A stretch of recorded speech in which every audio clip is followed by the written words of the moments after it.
"You do not belong here." The words cut through the noise of the great hall like a blade, sharp and final. Isla froze, her hand still gripping the heavy tray of goblets she had been carrying to the high table. She did not need to turn around to know who had spoken.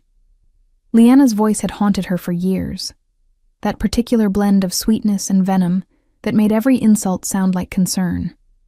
"The kitchens are that way, Omega, or have you forgotten your place again?" Laughter rippled through. The crowd, soft and cruel, the kind that never quite reached a volume that would draw official rebuke but was loud enough to ensure everyone heard. Isla felt the familiar heat of shame crawl up her neck, staining her cheeks. She kept her eyes down, focused on the worn stone floor beneath her feet, and began to retreat. This was her life. This had always been her life. Invisible until someone needed a target, then suddenly, painfully visible. The great hall of Silvercrest was decorated for the arrival of the Alpha King and his war council. Banners in deep crimson and black hung from the vaulted ceiling, and every surface gleamed with polish and effort. Isla had spent the better part of 2 days helping prepare for this moment, scrubbing and cleaning and arranging, always in the background, always unnoticed. The visiting dignitaries were expected within the hour, and the tension in the air was palpable. This was not a social visit. The Alpha King did not travel to minor territories for pleasantries. When Demon Blackthorn came to your pack, it meant war, alliances, or judgment. Sometimes all three. Isla made it halfway back to the kitchen entrance, when the massive oak doors at the far end of the hall swung open with a force that silenced every conversation instantly. The temperature in the room seemed to drop. She felt it before she saw anything, a pressure that made her chest tighten and her instincts scream at her to run, to hide, to make herself even smaller than she already was. But her feet would not move. She stood there, tray still in hand, as the Alpha King entered Silvercrest territory for the first time in a generation. Demon Blackthorn was not what she expected. The stories painted him as a monster, a beast barely contained in human skin, a warrior who had ended rebellions and crushed challenges with such brutality that his name alone made enemies surrender. But the man who walked through those doors moved with a grace that seemed impossible for someone his size. He was tall, broad-shouldered, with dark hair that fell just past his collar, and eyes that she could not quite make out from this distance, but seemed to absorb light rather than reflect it. He wore black, head to toe, with no ornamentation except for a single silver chain around his throat. Behind him came his war council, 6 men and women who looked equally dangerous, each one moving with the precise coordination of soldiers who had fought together for years. Alpha Marcus stepped forward to greet them, his voice booming with false confidence. "Alpha King Blackthorn, Silvercrest welcomes you. We are honored by your presence." Demon did not respond immediately. He stopped just inside the threshold, his head tilting slightly as if listening to something no one else could hear. Then he inhaled. It was a deliberate, measured breath, and Isla watched as his entire body went rigid. The members of his war council noticed immediately, their hands moving to weapons that were suddenly visible beneath their cloaks. The hall held its collective breath. Who prepared this hall? Demon's voice was low, quiet even, but it carried to every corner of the space. There was something in it that made Isla's skin prickle, something ancient and barely controlled. Marcus blinked, clearly thrown by the question. "The Omegas, of course. The household staff. Why do you ask?" Demon did not answer. Instead, he began to walk, not toward the high table where Marcus waited, not toward the display of hospitality that had been so carefully arranged, but into the crowd. People scattered before him like leaves before a storm. His eyes scanned faces, dismissed them, moved on. He was searching for something. No, not something. Someone. Isla realized with growing horror that he was moving in her direction. She took a step backward, then another, but the crowd had closed in behind her, trapping her against a stone column. Her heart hammered so hard she thought it might crack. Her ribs. This could not be happening. There was no reason for the Alpha King to notice her. No reason for him to even know she existed. But he kept coming, his gaze sweeping across the sea of faces until finally, impossibly, it landed on her. The world narrowed to that single moment of contact. His eyes were silver, not gray or blue, but true metallic silver, and they locked onto hers with an intensity that stole the breath from her lungs. He stopped 3 feet away from her, close enough that she could see the faint scar that ran along his jawline, close enough that his scent washed over her like a physical force. Pine and smoke and something wild, something that made every nerve ending in her body come alive in a way she had never experienced. You. The word was not a question. It was a statement, a claim, a recognition that resonated in her bones. Isla could not speak. Her voice had abandoned her entirely, along with any coherent thought. The tray slipped from her numb fingers and clattered to the floor, goblets rolling across the stone in a cacophony that seemed deafening in the sudden silence. No one moved. No one breathed. The Alpha King reached out, and she flinched instinctively, but his hand did not strike. Instead, his fingers brushed against her cheek with a gentleness that was completely at odds with everything she knew about him. "What is your name?" His voice had softened, though the intensity remained. She swallowed hard, forcing her throat to work. "Isla." It came out as barely more than a whisper. "Isla." He repeated it as if testing the shape of it, as if committing it to memory. Then his expression shifted, something almost like wonder crossing his features before it was replaced by a darker, more possessive look. "How is this possible? You have no wolf." It was not an accusation, but there was confusion in his voice and something else.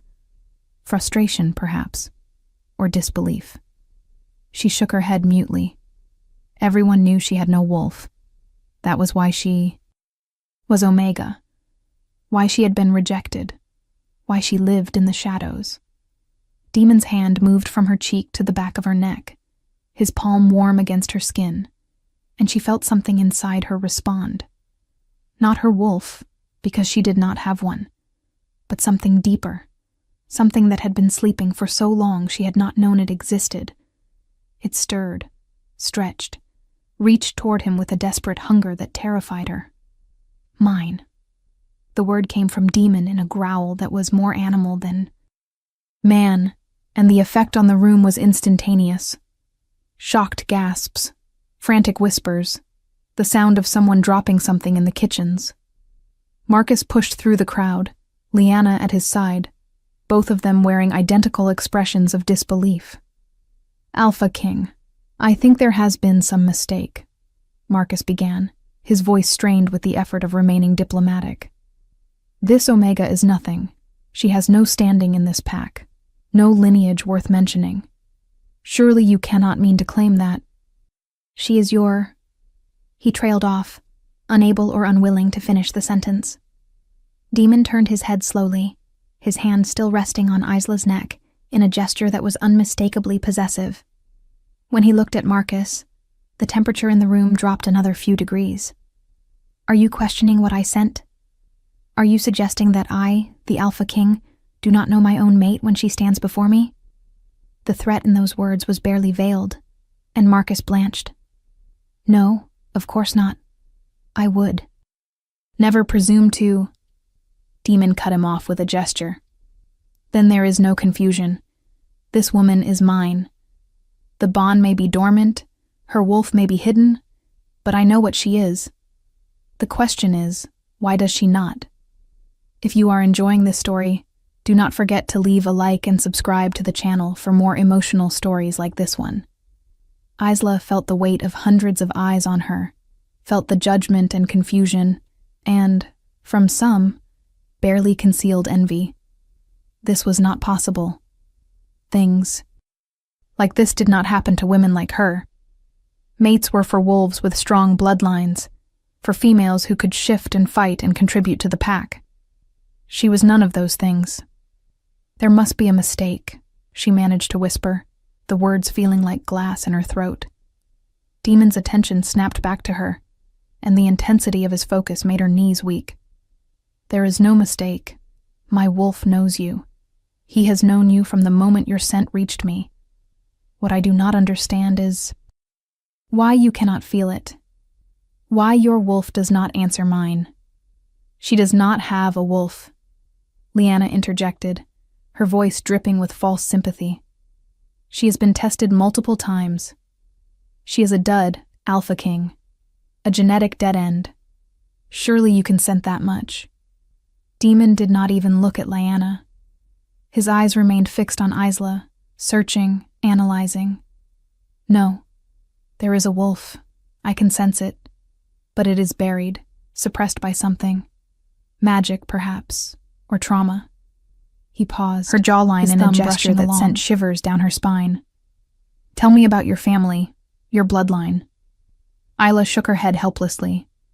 I have no family. I was found on the border as an infant, abandoned. The pack took me in out of charity. I have no bloodline, no history. I am nobody. The words tasted bitter, but they were true. She had been telling herself that for 24 years. Demon's expression hardened. Everyone comes from somewhere. Wolves do not simply abandon their young. Without reason. Especially not wolves with the kind of scent signature you carry. He inhaled again. And this time she saw something almost like hunger flash across his features. Old blood. Ancient blood. Whatever you are, Isla, you are not nobody. The hall erupted into chaos. Voices rose in argument and speculation, the careful diplomatic atmosphere shattering like thin ice. Marcus was shouting something about pack records and verification. Leanna was insisting that this was all some elaborate mistake. And the War Council had formed a protective circle around Demon and Isla, their eyes scanning for threats. Through it all, Demon remained focused on her, his hand steady on her neck, his presence overwhelming every sense she had. I am taking you with me, he said quietly, the words meant only for her. Tonight, you will come to the Alpha King's territory, and we will discover the truth of what you are. This, I vow. Panic surged through her. Leave Silvercrest, leave the only home she had ever known, terrible as it was. Go with this man, this stranger who claimed she was his mate based on nothing more than scent? It was insane. It was impossible. I cannot, she whispered. I have duties here, responsibilities. The pack needs... Demon silenced her with a look. The pack has done nothing but fail you. Look at you. You flinch when people approach. You apologize for existing. This is not a life. This is survival, and barely that. I am offering you more. I am offering you truth. And if I refuse? The question surprised her as much as it seemed to surprise him. His eyes narrowed slightly, and for a moment she saw the beast beneath the man, the predator that had earned him the title, War Beast. You will not refuse, because deep down, beneath the fear and the years of conditioning, you know I am right. You have always known you were meant for something more than this.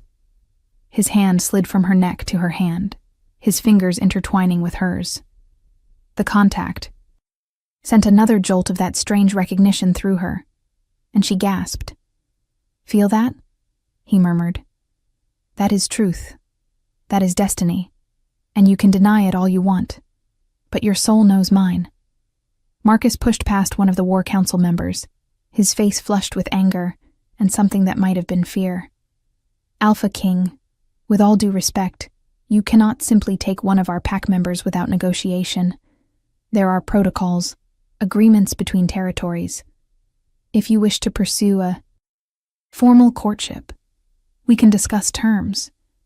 But this is abduction. Demon finally released Isla's hand and turned to face Marcus fully. The shift in his demeanor was terrifying. Where he had been almost gentle with her, now he was every inch the Alpha King, the War Beast, the male who had never lost a challenge. Are you truly foolish enough to stand between me and my mate? Do you understand what you are inviting with such words? The hall went deathly silent. Everyone knew what happened to wolves who challenged the Alpha King. The stories were legend. Marcus swallowed hard but held his ground, though Isla could see his hands trembling. I am simply asking that we follow proper procedure. Isla is under Silvercrest protection. She may be Omega, but she is still Pack. Demon smiled, and it was the coldest thing Isla had ever seen. Protection. Is that what you call it? Tell me, Alpha Marcus, when was the last time you ensured this woman ate a full meal? When was the last time you punished someone for abusing her?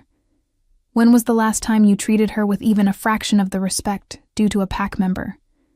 Marcus opened his mouth, closed it, opened it again. No words came, because there were no words. Everyone in that hall knew the truth. Isla had been treated as less than dirt for her entire life, and not one person, not even the Alpha, had ever intervened. That is what I thought, Demon continued, his voice soft and deadly. So do not speak to me of protection, when you have offered none. Do not speak to me of Pack bonds when you have allowed her to be isolated and abused. You have failed in your duty as Alpha, and I am well within my rights to remove her from this toxic environment. Leanna stepped forward, her expression carefully arranged into concern. Alpha King, perhaps Isla should have a say in this. Surely her wishes matter. It was a clever move, Isla realized. Put the decision on her, make it seem like she had agency, but everyone in this room knew what would happen if she agreed to go with Demon. She would be labeled a traitor, someone who had abandoned her Pack for selfish reasons. And if things did not work out with the Alpha King, if this mate bond he claimed was somehow a mistake, she would have nowhere to return to. She would be truly alone. Demon looked at Leanna for the first time, and the contempt in his expression was palpable. Her wishes do matter, which is why I am asking, rather than simply taking. But make no mistake, female. If she chooses to stay in this place that has brought her nothing but pain, I will honor that choice. For now. But I will also investigate why her wolf is suppressed, and if I find that anyone in this Pack had a hand in it, there will be a reckoning. The threat hung in the air like smoke. Leanna paled but said nothing more. Demon turned back to Isla, and his expression softened marginally. The choice is yours. Stay here. Continue to live as you have been, invisible and undervalued, or come with me and discover the truth of what you are. I cannot promise it will be easy. I cannot promise you will like everything you learn. But I can promise that you will be protected, valued, and given every resource to awaken whatever has been sleeping inside you. He paused, his silver eyes holding hers with an intensity that made her soul ache. I can promise that you will never be invisible again. The choice should have been impossible. She barely knew this man. Everything in her life had taught her not to trust, not to hope, not to believe in fairy tales or destined mates or happy endings. But standing there, his scent wrapping around her like a living thing, that strange awakening inside her growing stronger with every second, Isla realized something terrifying. She did not want to stay. She had never wanted to stay. She had simply never believed she had any other option. If I go with you, she said slowly, her voice stronger than she expected. What happens to me if this bond you sense is wrong? If I am not your mate? Demon stepped closer, eliminating the small distance between them, and cupped her face in both hands. The gesture was possessive, but also reverent, as if she were something precious, something worth protecting. Then you will still have a place in my territory. You will still be under my protection. You will still have value, Isla. Because mate bond or not, I do not abandon those under my care. That is my vow to you. Witnessed by everyone in this hall. The sincerity in his voice was undeniable. This was not a casual promise. This was an alpha king making a formal commitment, the kind that could not be broken without dishonor. Isla took a shaky breath and nodded. "Then I will come with you." The words were barely out of her mouth before the hall erupted again, but this time Demon was ready. He pulled her against his chest, one arm banding around her waist, and his power flooded the room like a tidal wave.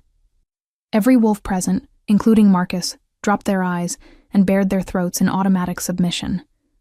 The pressure was immense, suffocating, the weight of an alpha king who had ruled for decades and had never once been challenged successfully. "She is mine," he said, his voice carrying to every corner of the space. "Anyone who has a problem with that can take it up with me personally. I suspect there will be no takers." No one spoke. No one dared. Demon looked down at Isla, his expression easing back into something almost gentle. "Gather your belongings. We leave within the hour." She almost laughed at that. Belongings? She had nothing worth gathering. A few worn dresses, a hairbrush, a small carved wolf her Omega friend Tessa had made for her 10th birthday. That was the sum total of her possessions. "I have nothing to gather," she admitted quietly. Something dark flashed across Demon's features, rage or sorrow or both. "Then we leave now." He guided her toward the door, his war council falling into formation around them, and Isla looked back once at the only home she had ever known. She saw familiar faces staring after her with expressions ranging from shock to anger, to, in a few cases, envy. She saw Marcus conferring urgently with his beta, saw Liana watching with narrowed eyes and a smile that promised future trouble. And she saw Tessa, her only real friend, standing near the kitchen entrance with tears streaming down her face and a small nod of encouragement. That single nod gave her more courage than anything else. The journey to the Alpha King's territory took 3 days by horseback, and every mile that stretched between Isla and Silvercrest felt both terrifying and liberating. Demon kept her close, ensuring she rode beside him rather than with the supply wagons, and though he did not push her to talk, his presence was a constant reassurance. At night, they camped under the stars, and he would sit with her by the fire, answering her tentative questions about his territory, his pack, his life. He was surprisingly patient, and she found herself slowly, cautiously, beginning to trust him. On the second night, as they sat watching the flames dance, Isla finally asked the question that had been burning in her mind since the moment he had claimed her. "Why me? You are the Alpha King. You could have any female in any territory.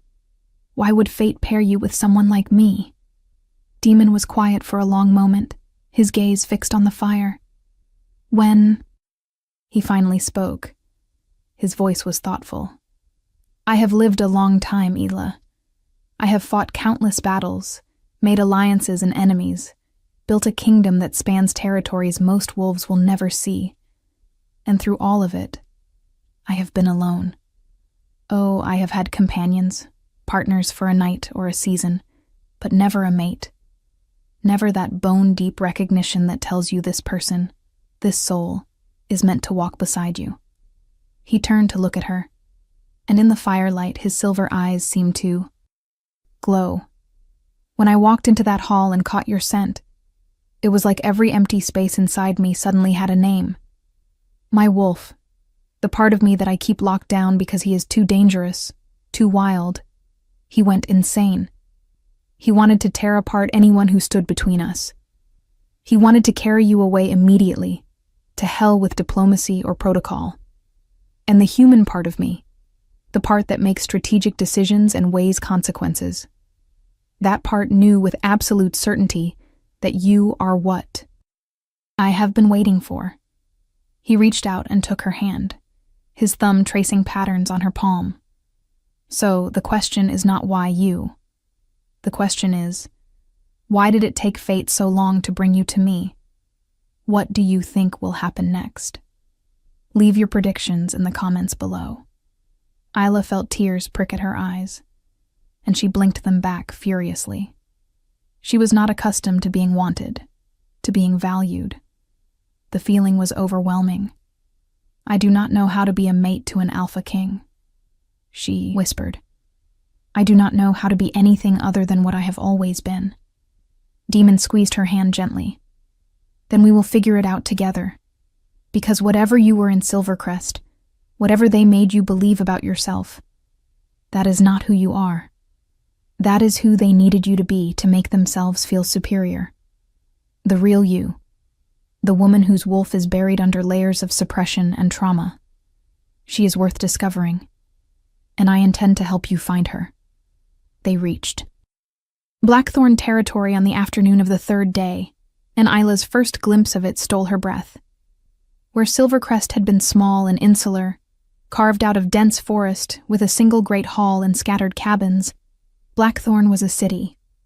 Stone buildings rose 3 and 4 stories high. Streets were paved with cobblestones, and everywhere she looked, there were wolves going about their business with a confidence and purpose she had never seen. This was not just a pack. This was a civilization. Welcome home, Demon murmured beside her, and she realized he was watching her reaction carefully. The Alpha King's residence was more fortress than house, a massive structure of black stone that dominated the center of the city.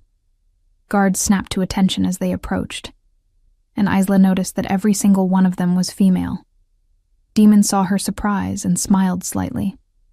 My personal guard has always been female. They are faster, more strategic, and less likely to let pride cloud their judgment in a crisis. Also, it drives the old-fashioned males in my council absolutely insane, which I consider a bonus. Despite her nerves, Isla found herself smiling at that. Inside, the fortress was surprisingly warm. Fires burned in massive hearths, tapestries covered the stone walls, and the scent of cooking food drifted from somewhere deeper in the building. Demon led her through a maze of corridors until they reached a suite of rooms that took her breath away. The space was larger than the entire kitchen quarters back in Silvercrest, with floor-to-ceiling windows that looked out over the city, a bed big enough for 4 people, and furnishings that spoke of wealth and taste. These are your rooms, Demon said, watching her take it all in. Adjacent to mine, but separate. I want you comfortable, Isla. I want you to have space to breathe and think and decide what you want from this situation. She turned to face him, confusion written across her features. You are not going to, the mate bond, I thought. She trailed off, cheeks heating. Demon's expression softened. I told you that you are mine, and I meant it. But I am not a monster, and I am not your former alpha who would take what he wanted without care for your consent. The bond between us is real, but it is also incomplete because your wolf sleeps. When she wakes, when you feel the pull as strongly as I do, then we will complete the bond. Until that time, you are safe here. You are protected, and you are free to explore who you are without pressure from me. It was the kindness in his words that broke something inside her. Isla felt tears spill over, and before she could stop herself, she was sobbing. Great heaving sobs that shook her whole body, years of pain and loneliness and fear pouring out of her in a flood she could not control. Demon did not hesitate. He pulled her into his arms, one hand cradling the back of her head, the other wrapped firmly around her waist, and he simply held her. He did not tell her to stop crying. He did not ask her what was wrong. He just held her and let her break apart in safety, and that was more than anyone had ever done for her. When the storm finally passed, Isla found herself curled against his chest, exhausted, but oddly lighter. I am sorry, she whispered, her voice hoarse. Do not apologize for being human, he replied, his hand stroking her hair in a soothing rhythm. You have carried too much for too long. It is time you learned to share that burden. He pulled back just enough to look at her, his silver eyes serious. Tomorrow, we begin investigating your past. I have already sent word to my scholars and mages. If your wolf was suppressed, we will find out how and why, and we will wake her. That night, Isla slept in a real bed for the first time in her life, surrounded by softness and warmth. And for the first time in as long as she could remember, she felt safe. She dreamed of running through forests she had never seen, of silver moonlight and wild howls, and of eyes that glowed like molten metal watching over her with fierce protectiveness. When she woke, sunlight was streaming through the windows, and there was a tray of food waiting for her, more food than she would normally eat in a week. A note beside it read simply, "Eat. You are too thin. We will speak after breakfast." The investigation into her past began that very afternoon. Demon assembled a team that included his head scholar, an ancient female wolf named Morna, who had forgotten more history than most wolves would ever learn, and 2 mages, siblings named Kale and Seraphina, who specialized in blood magic and suppression spells. They worked in a tower room filled with books and artifacts, and Isla felt completely out of her depth as they asked her questions, tested her blood, and performed rituals she did not understand. Through it all, Demon remained at her side, his presence a steadying force. It was Morna who made the first breakthrough. 3 days into the investigation, the elderly scholar burst into Demon's private study, where he and Isla were reviewing maps, her eyes bright with excitement. "I found it. The connection. It took me days of cross-referencing old pack records and bloodline documentation, but I found it." She spread a massive leather-bound tome across the desk, her gnarled finger pointing to a specific entry. Isla is not just anyone. She carries the bloodline of the Silver Moon. Pack. The name meant nothing to Isla, but Demon went very still beside her. "The Silver Moon Pack was wiped out 25 years ago," he said slowly. Betrayed from within and slaughtered by a coalition of neighboring territories who feared their power, they were direct descendants of the first wolves, with abilities that went beyond normal shifting. It was one of the great tragedies of our generation. Morna nodded grimly. "Yes, but what if not everyone died? What if someone managed to hide? A child, to place her somewhere she would be overlooked, invisible. Someone suppressed my wolf on purpose," Isla whispered, the pieces finally clicking together. "They hid me in plain sight." Morna's expression was sympathetic. "More than that, child. They bound your power so thoroughly that even you did not know it existed. The spell work is masterful, layered with protections and fail-safes. Whoever did this was trying to keep you alive, but they also ensured you would never be able to access your heritage." Demon's hand found Isla's, his grip tight. "Can it be undone?" Kale and Seraphina stepped forward, and Kale spoke, his voice serious. "Yes, but it will not be pleasant. The magic has been in place for over 2 decades. Unraveling it will be painful. And there is no guarantee what will happen when her wolf finally wakes. Silver Moon blood is powerful. She could be extraordinary, or the sudden influx of power could overwhelm her. If you want to see how this story ends, make sure you are subscribed with notifications on. I want to do it." Isla's voice was steady, surprising even herself. "I have spent my entire life being nothing. I want to know who I really am, even if it is dangerous." Demon studied her for a long moment, then nodded. "Then we do it. But we do it carefully, with every precaution in place. I will not lose you to this, Isla. Not when I just found you." The ritual was scheduled for the full moon, 3 days away. In the meantime, Demon insisted she eat. Well, rest, and prepare herself mentally for what was to come. He also began teaching her about her heritage, about the Silver Moon Pack and their legendary abilities. They had been able to command other wolves with their voice, to heal mortal wounds, to see truth through lies. They had been peacekeepers and warriors, respected and feared in equal measure. "If I am really one of them," Isla asked one evening as they sat in his study, "why would someone hide me? Why not raise me as Silver Moon? Teach me what I am?" Demon was quiet for a moment, then reached out to tuck a strand of hair behind her ear. because whoever killed your pack would have hunted down any survivors. Hiding you, suppressing your wolf, making you unremarkable. That was the only way to keep you alive. Someone loved you enough to sacrifice your future for your survival. The thought made her chest ache. Somewhere out there, someone had made the hardest choice imaginable for her. And now she would finally honor that. Sacrifice by becoming who she was meant to be. The night of the full moon arrived with clear skies and a massive silver orb hanging low over Blackthorn territory. The ritual would take place in the sacred grove, a clearing deep in the forest where the oldest trees grew, and the veil between the physical and spiritual worlds was thin. Isla dressed in simple white robes as instructed, and Demon escorted her through the city, his war council, and the mages accompanying them. She was surprised to see that much of the pack had turned out, lining the streets to watch her pass.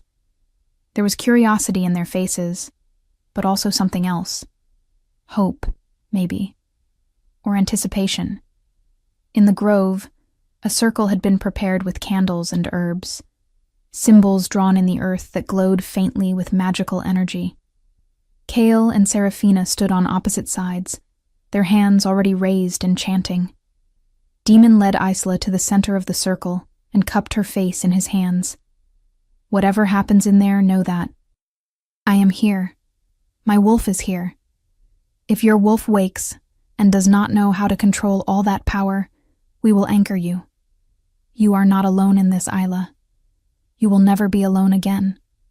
She nodded, unable to speak past the lump in her throat, and stepped into the circle. The moment she crossed the boundary, power slammed into her like a physical blow. She gasped, staggering, and the chanting grew louder. She could feel the magic wrapping around her, searching, finding the places where her wolf had been bound and beginning to unravel them one thread at a time. It felt like being unmade and remade simultaneously, like every cell in her body was vibrating at a frequency that should not be possible. Pain came next, white-hot and all-consuming, and she screamed. Through the haze of agony, she felt Demon trying to reach her, felt his power pushing against the barrier of the circle, but the mages held him back. This was something she had to endure alone. The bindings began to break. First one layer, then another, then a cascade, as the spell that had held her wolf dormant for 24 years finally shattered. The pain intensified to the point where she thought she might die from it. And then suddenly, abruptly, it stopped. In the silence that followed, Isla felt something stir inside her. Something massive and ancient, and utterly wild.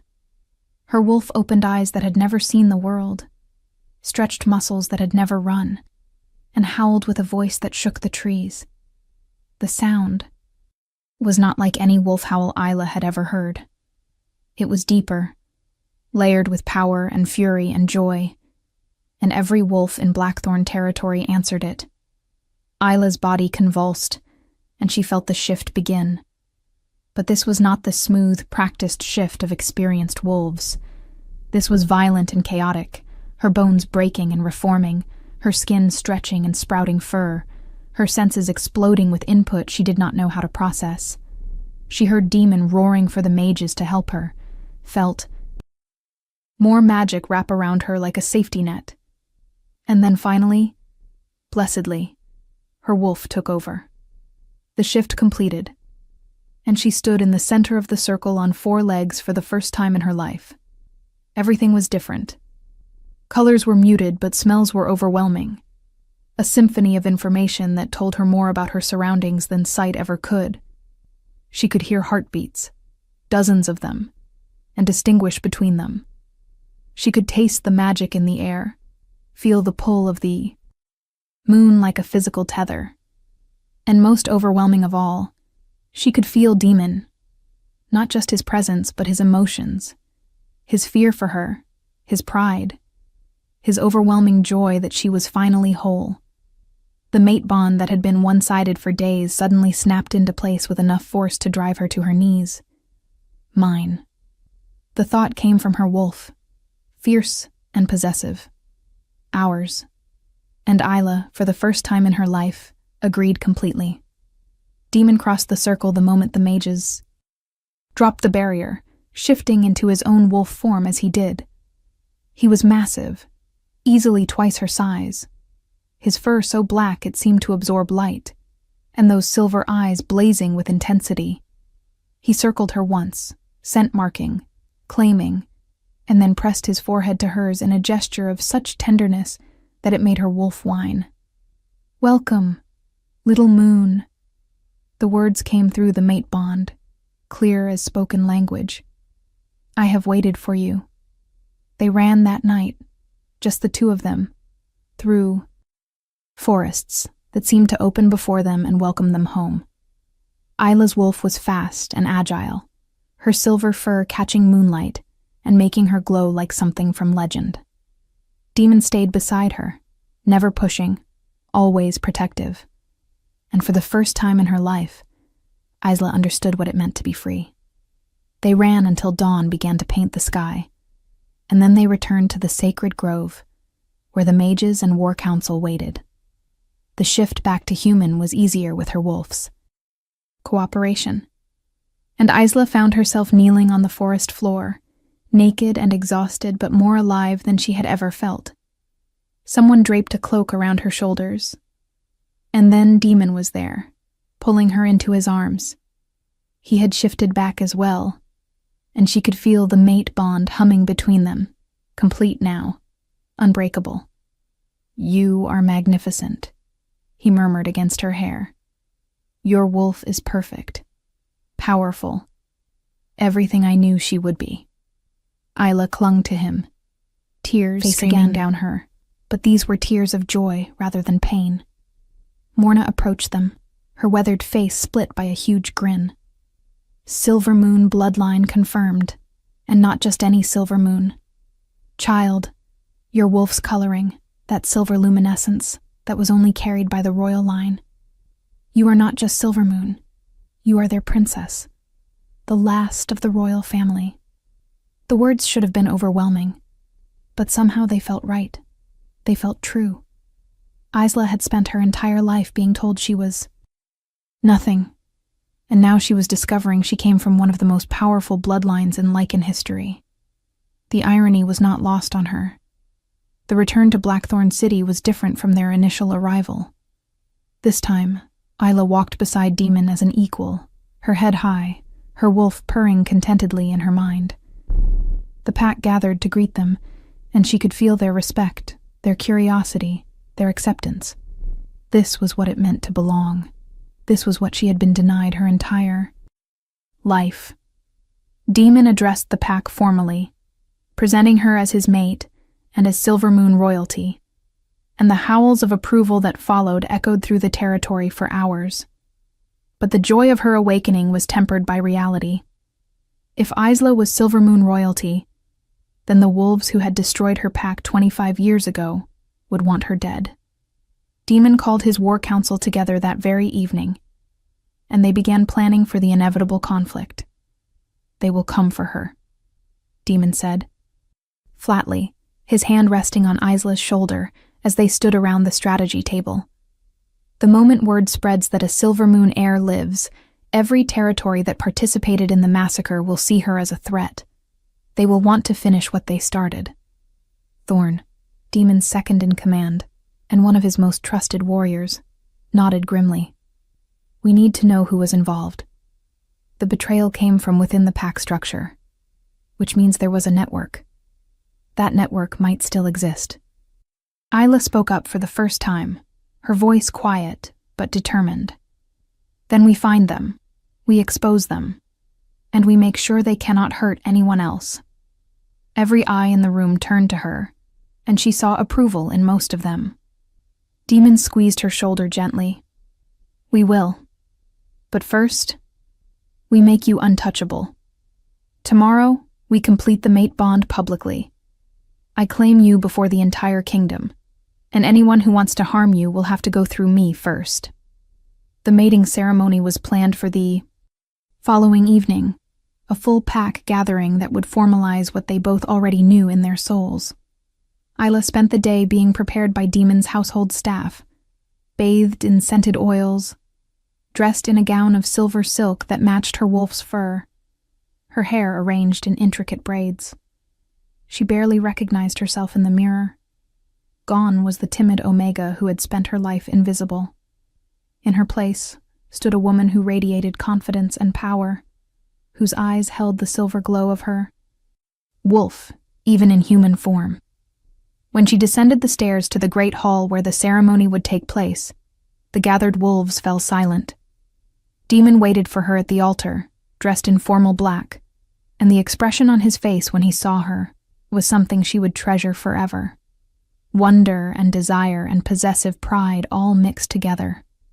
She walked to him through a pathway lined with candles, and when she reached his side, he took her hand in his touch sending sparks of electricity through her skin. "You are breathtaking," he whispered, low enough that only she could hear. The ceremony itself was ancient, led by Morna, who recited words in the old language that had bound mates together for millennia. They exchanged vows, their voices steady and sure, and when Demon marked her, his teeth sinking into the junction of her neck and shoulder, Isla felt the mate bond solidify into something unbreakable. She marked him in return, tasting his blood on her tongue, and the rush of power and emotion that flooded through their connection was overwhelming. They were no longer two separate beings. They were a unit, a partnership, two halves of a greater whole. If this story touched your heart, share it with someone who loves epic romance. Tell me in the comments, did you see this ending coming?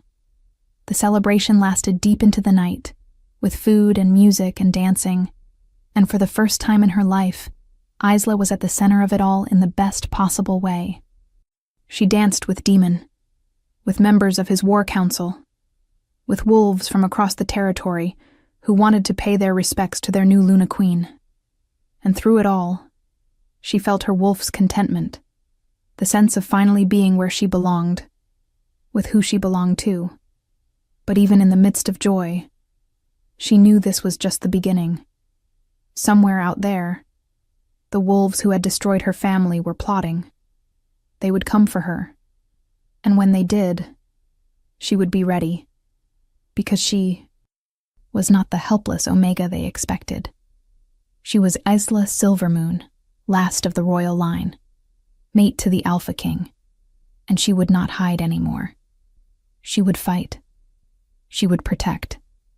And she would ensure that the legacy of her family was not lost. The war beast had recognized her scent, and the pack now knew the truth. But the rest of the world was about to discover that the girl they thought they had erased had returned, stronger than ever, and ready to reclaim everything that had been stolen from her.